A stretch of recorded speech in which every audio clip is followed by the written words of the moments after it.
الحمد للہ رب العالمین والعاقبۃ للمتقین والصلاة والسلام علی سید المرسلین وعلی آلہ واصحابہ اجمعین اما بعد فاعوذ باللہ من الشیطان الرجیم بسم اللہ الرحمن الرحیم ولو انہم اذ ظلموا انفسہم جاؤوک صدق اللہ مولانا العظیم وبلغنا رسولہ النبی الامین المکین الکریم ونحن علی ذلک لمن الشاہدین والشاکرین والحمد للہ رب العالمین۔ محترم سامعین، آئیے کچھ عرض و معروف سے قبل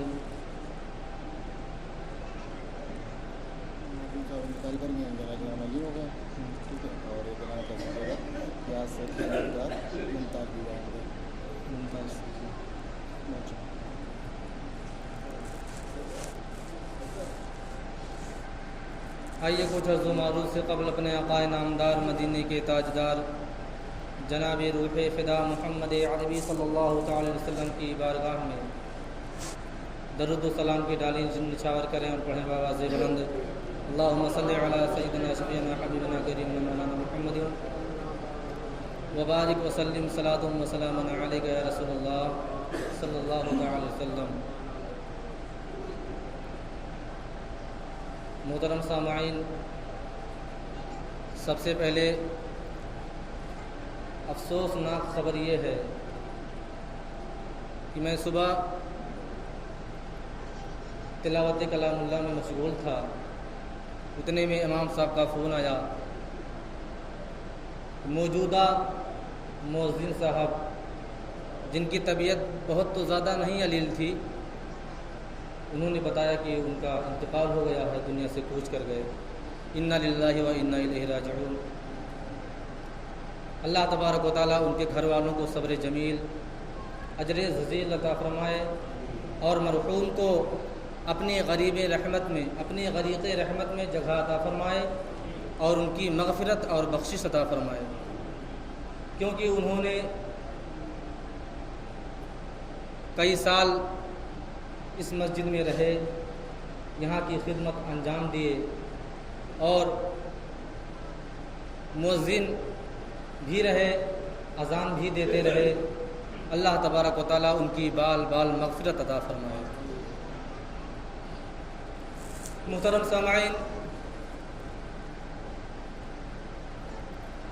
میں نے جس آیت مقدسہ کی تلاوت کا شرف حاصل کیا، اس کے متعلق عرض و معروف سے قبل یہ ہے کہ یہ ماہ سفر کا مہینہ چل رہا ہے، جس کو سفر المظفر بھی کہا جاتا ہے، یعنی کامیابی کا مہینہ۔ اسی مہینے کی 25 تاریخ ایک یادگار تاریخ ہے، خاص کر کے ہندوستان پر رہنے والے مسلمانوں اور سنی صحیح العقیدہ مسلمانوں کے لیے۔ وہ 25 تاریخ حضور اعلیٰ حضرت امام احمد رضا خان فاضل بریلوی رضی اللہ تعالیٰ عنہ کے وصال کی تاریخ ہے۔ ان کے متعلق کچھ بیان کرنے کی کوشش کروں گا۔ ان کی سوانح، ان کی عمر کی مختصر سیرت اور مختصر تعارف یہ ہے کہ آپ کی پیدائش 10 شوال المکرم ہفتہ کے دن، یعنی سنیچر کے دن آپ کی پیدائش ہوتی ہے۔ 10 شوال المکرم یعنی شوال کا مہینہ تھا۔ اس کے بعد آپ کے علم کا جائزہ لیا جائے تو آپ نے 4 سال کی عمر میں اپنا قرآن کا ناظرہ مکمل کر لیا، اور اس کے بعد جب آپ کی عمر 6 برس کی ہوتی ہے، یعنی حضور اعلیٰ حضرت امام احمد رضا خان فاضل بریلوی رضی اللہ تعالیٰ عنہ کی عمر مبارک جب 6 برس کی ہوتی ہے تو آپ نے اسٹیج پر چڑھ کر کے ایک مدلل اور بہترین اور حدیث و قرآن کی روشنی میں ایسی تقریر فرمائی کہ دنیا آج اسے بھی یاد کرتی ہے۔ آج لوگ اپنے تقریروں میں ان کے حالات، ان کی تقریروں کو بیان کرتے ہیں۔ آپ خود ہی اندازہ لگا سکتے ہیں کہ ایک 6 سال بچے کی عمر کتنی ہوتی ہے، کیا عمر ہوتی ہے۔ تو بڑی مشکل سے کچھ جان پاتا ہے، کچھ پہچان پاتا ہے، لیکن حضور اعلیٰ حضرت کی ایسی ذات، ایسی شخصیت تھی کہ آپ نے اس 6 سال کی عمر میں ایسی مدلل اور قرآن و حدیث کی روشنی میں آپ نے تقریر فرمائی۔ یہی نہیں بلکہ جب آپ کی عمر مبارک تقریباً 13 سال 10 ماہ 4 دن کی ہوتی ہے، اس وقت حضور اعلیٰ حضرت درس نظامیہ کی پوری تعلیم مکمل کر چکے ہوتے ہیں، یعنی آپ کو عالمیت، فضیلت کی دستار فضیلت سے نوازا جاتا ہے۔ حضور اعلیٰ حضرت کی علمی شخصیت ایسی شخصیت ہے کہ اگر اور افراد کے بارے میں اور علماء کے بارے میں اور بڑے فقہا کے بارے میں جب بیان کیا جاتا ہے تو بیان کرنے والا، تقریر بولنے والا کھڑا ہوتا ہے اور ان کی سیرت پر بیان شروع کر دیتا ہے، لیکن حضور اعلیٰ حضرت کی ایسی شخصیت ہے کہ جب بولنے والا ان کے بارے میں، ان کی سیرت کے بارے میں جب بیان کرنا چاہتا ہے تو کشمکش میں پڑ جاتا ہے کہ حضور اعلیٰ حضرت کے بارے میں، یعنی ان کے بچپن کے واقعات بیان کیے جائیں یا ان کے جوانی کے واقعات بیان کیے جائیں یا ان کے علمی جائزے پر بیان کیا جائے یا ان کے ذہانت پر بیان کیا جائے یا ان کے عشق رسول محبت پر بیان کیا جائے یا ان کے بارے میں اہل بیت کے سلسلے میں آپ کتنی محبت فرماتے تھے اس کے بارے میں بیان کیا جائے۔ بہرحال اعلیٰ حضرت ایک ایسے عالم باعمل، ایسے مجدد دین و ملت تھے کہ آپ کی شخصیت آج بھی دنیا کو یاد ہے، اور آپ کی تحریر کردہ کتابیں، آپ نے جو تحریر کی ہے، جو ہم اور آپ کے لیے کتابیں چھوڑ گئے ہیں، اللہ تبارک و تعالیٰ نے ہم تمام لوگوں پر خاص فضل فرمایا ہے کہ ایسے باعمل عالم کو ہمارے درمیان اور ان کی کتابوں کو چھوڑ رکھا ہے۔ حضور اعلیٰ حضرت کی عمر مبارک جب 13 برس 10 ماہ 4 دن کی ہوتی ہے تو آپ صرف ایک باعمل عالم بن کر نہیں نکلے، بلکہ آپ کے والد ماجد مولانا نقی علی خان نے آپ کو مسند افتاء پر بٹھایا، یعنی آپ کو اس جگہ پر بٹھایا جہاں آپ اپنے اس عمر درازی کے وقت آپ فتویٰ نویسی فرماتے تھے۔ اس وقت اس کم عمر میں اعلیٰ حضرت کو ان کے والد ماجد نے فتویٰ نویسی کے بڑے سے بڑا کام انجام دینے کے لیے مقرر فرما دیا، اور آپ کے بارے میں تحریر کیا جاتا ہے کہ حضور اعلیٰ حضرت کی عمر مبارک جب 19 سال کی ہوتی ہے تو اس وقت آپ کی شادی ہوتی ہے، یعنی آپ ازدواجی زندگی سے منسلک ہو جاتے ہیں۔ اس کے بعد جب آپ کی عمر مبارک 23 برس کی ہوتی ہے تو آپ یعنی حضور اعلیٰ حضرت پہلی مرتبہ 23 سال کی عمر مبارک میں آپ نے پہلا حج ادا فرمایا، خانہ کعبہ کی زیارت ادا فرمائی، اور اس کے بعد دوسری مرتبہ جب آپ نے خانہ کعبہ کی زیارت فرمائی، جب آپ حج کرنے کے ارادے سے نکلے تو دوسری مرتبہ آپ اپنی عمر کے 51ویں سال میں، یعنی جب آپ کی عمر 51 سال کی ہوتی ہے تو آپ دوسری مرتبہ حج کرنے کے لیے مکہ المکرمہ پہنچتے ہیں، اور اس کے بعد جب آپ کی عمر مبارک 68 سال کی ہو جاتی ہے تو آپ اس دار فانی سے کوچ کر جاتے ہیں، اور ٹھیک جمعہ کے اذان کے وقت، یعنی جو خطبہ کے لیے اذان دیا جاتا ہے، جب اذان ہو رہی تھی اس وقت آپ کی روح اس دار فانی سے کوچ کر رہی تھی۔ حضور اعلیٰ حضرت کی چاہنے والے، ان کو ماننے والے اسی ماہ مبارک میں 25 صفر المظفر سے پہلے بریلی شریف کی سرزمین پر لاکھوں کی تعداد میں ان کے تربت کی زیارت کرنے کے لیے، ان کی بارگاہ میں فاتحہ خوانی پڑھنے کے لیے تمام زائرین، تمام ان کے معززین، تمام ان کے اہل عقیدہ، تمامی حضرات وہاں پر پہنچتے ہیں۔ ہمارا خیال ہے کہ لاکھوں کی تعداد ہوتی ہے۔ مجھ فقیر سے بھی ہر سال کئی سالوں سے میرا بھی جانا ہوتا ہے، اور بریلی شریف کی سرزمین پر بھی میں بھی پہنچتا ہوں۔ حضور اعلیٰ حضرت نے اپنے دور میں ایسے فتاوے آپ نے دیے ہیں کہ آج کا ایک عام آدمی تو چھوڑیے، آج کا سائنس بھی اس پر کس مکس پر ہے، اور اس پر حیران و صدر ہے کہ حضور اعلیٰ حضرت نے جب اس کتاب کو تحریر میں لایا، فوز مبین در رد حرکت زمین، یعنی جب سائنس دانوں نے یہ کہا تھا یقیناً زمین حرکت کرتی ہے اور زمین گھومتی ہے، لیکن جب حضور اعلیٰ حضرت تشریف لاتے ہیں اور جب سائنس دانوں کا یہ تحریر آپ نے مطالعہ فرمایا تو آپ نے قرآن و حدیث کی روشنی میں جواب دیا تھا۔ آپ نے فرمایا تھا، کیونکہ بخاری شریف کی بھی حدیث میں لکھا ہے، قرآن مجید میں بھی آتا ہے کہ جب اللہ تبارک و تعالیٰ نے زمین و آسمان کو پیدا فرمایا تو اللہ تبارک و تعالیٰ نے جب زمین کا ایجاد کیا تو زمین کا ایجاد پانی کی تہ پر ایجاد کیا تھا، اور اس وجہ سے زمین حرکت کر رہی تھی۔ جب پانی ہلکورے مار رہا تھا تو زمین حرکت کر رہی تھی۔ اللہ تبارک و تعالیٰ نے زمین کو ساکت رکھنے کے لیے جب پہاڑوں کا ایجاد فرمایا، اس کے بعد سے زمین بالکل ساکت ہو گئی اور رک گئی اور اپنے جگہ پر بالکل رکی ہوئی ہے۔ اسی موضوع کو اٹھا کر کے اعلیٰ حضرت نے کتاب تحریر فرمایا تھا، فوز مبین در رد حرکت زمین پر جب آپ نے تحریر فرمایا تو سائنس دانوں نے جب اس کا مطالعہ کیا تو ان کی نگاہیں ششدر و حیران سے پریشان ہو گئے کہ حضور اعلیٰ حضرت نے اتنی کم عمر میں اتنا بڑا جواب کیسے عنایت فرما دیا، جس کے بارے میں سائنس دانوں نے کئی ہزار سالوں سے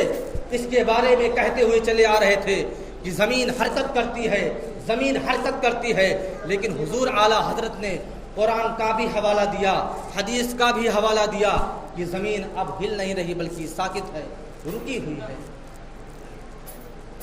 حضور اعلیٰ حضرت جب اپنے زمانے میں تشریف لائے